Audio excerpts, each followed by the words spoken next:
സമീപകാലത്ത് CPM-നെതിരെയും പാർട്ടി നേതാക്കൾക്കെതിരെയും ഉയർന്ന ചില ആരോപണങ്ങളും അതിലെ വാസ്തവവും നമുക്ക് ആദ്യം നോക്കാം. ഏറ്റവും ഒടുവിലായി വന്നത് PSC അംഗത്വത്തിന് മന്ത്രി PA മുഹമ്മദ് റിയാസിന്റെ പേരു പറഞ്ഞ് പണം വാങ്ങിയെന്ന വിവാദമാണ്. എന്നാൽ ആ വിവാദം കത്തിച്ചു നിർത്തിയവർ പരാതി നൽകിയത് മുഹമ്മദ് റിയാസ് ആണ് എന്നത് മറച്ചുവെക്കുന്നു എന്നതാണ് CPM-ന്റെ ആരോപണം. KSEB-യിൽ വൈദ്യുതി വിച്ഛേദിച്ചത് മാത്രം ചർച്ചയാവുകയും ഒരു പകലും ഒരു രാത്രിയും മുഴുവൻ ആ വാർത്ത പ്രചരിപ്പിക്കുകയും ചെയ്തു. എന്നാൽ യൂത്ത് കോൺഗ്രസ് പ്രവർത്തകന്റെ അക്രമം മറച്ചുവെക്കുന്നു എന്നതാണ് മറുഭാഗം.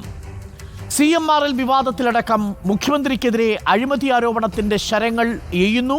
എന്നാൽ 8 വർഷത്തിനിടയിൽ പല കേന്ദ്ര ഏജൻസികൾ മാറി മാറി അന്വേഷിച്ചിട്ടും കേരളത്തിൽ പലതവണ കറങ്ങി അന്വേഷിച്ചിട്ടും ഒരു ഏജൻസിക്കും പിണറായി വിജയനെ പ്രതി ചേർക്കാൻ സാധിച്ചിട്ടില്ല.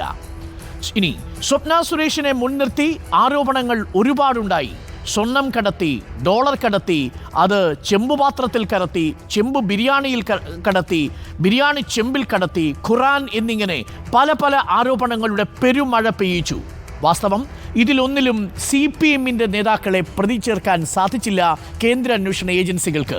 നിലവിൽ സ്വപ്ന സുരേഷ് ചിത്രത്തിലേയില്ല.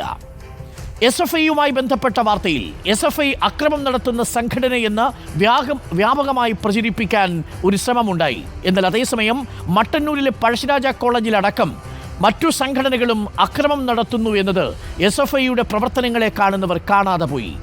സംസ്ഥാന സർക്കാർ പെൻഷൻ കൊടുക്കുന്നില്ല എന്നത് വൻ പ്രചരണ വിഷയമാക്കി മാറ്റി മറിയക്കുട്ടിയുടേതടക്കമുള്ള വിഷയങ്ങൾ പ്രചരണത്തിന് ഉപയോഗിച്ചു.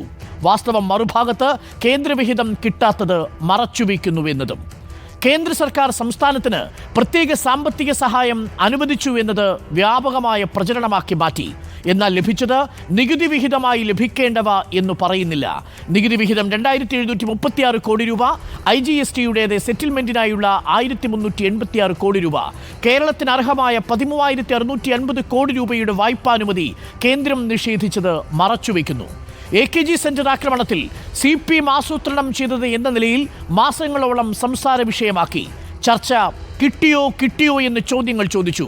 ഒടുവിൽ പ്രതികളെ പിടിച്ചപ്പോൾ അവർ കോൺഗ്രസ് പ്രവർത്തകരാണ് എന്ന് വന്നപ്പോൾ അതിന് ആദ്യം കൊടുത്ത പ്രചാരം നൽകാതെ പോയി. ഇതൊക്കെയാണ് അടുത്ത കാലത്ത് CPM-നെ ചൊടിപ്പിക്കുകയും CPM-നെ പ്രതിരോധത്തിലാക്കുകയും ചെയ്ത പ്രചരണ തന്ത്രം. മുഖ്യമന്ത്രിയുടെ ശൈലി മാറ്റം സംബന്ധിച്ച ചർച്ച മാധ്യമങ്ങൾ ഉണ്ടാക്കുന്നതാണെന്ന് CPM സംസ്ഥാന സെക്രട്ടറി MV ഗോവിന്ദൻ മാഷൻ ഇന്ന് ഞങ്ങളുടെ പ്രതിനിധിയോട് പറഞ്ഞു. ശ്രീജിത്തിനോട് കനകോലു സിദ്ധാന്തത്തെ അടിസ്ഥാനപ്പെടുത്തിയുള്ള വ്യക്തിഹത്യയാണ് നടക്കുന്നത്.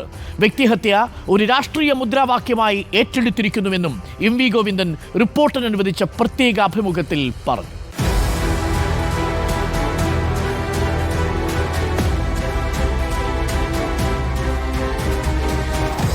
Debate with Arun Kumar.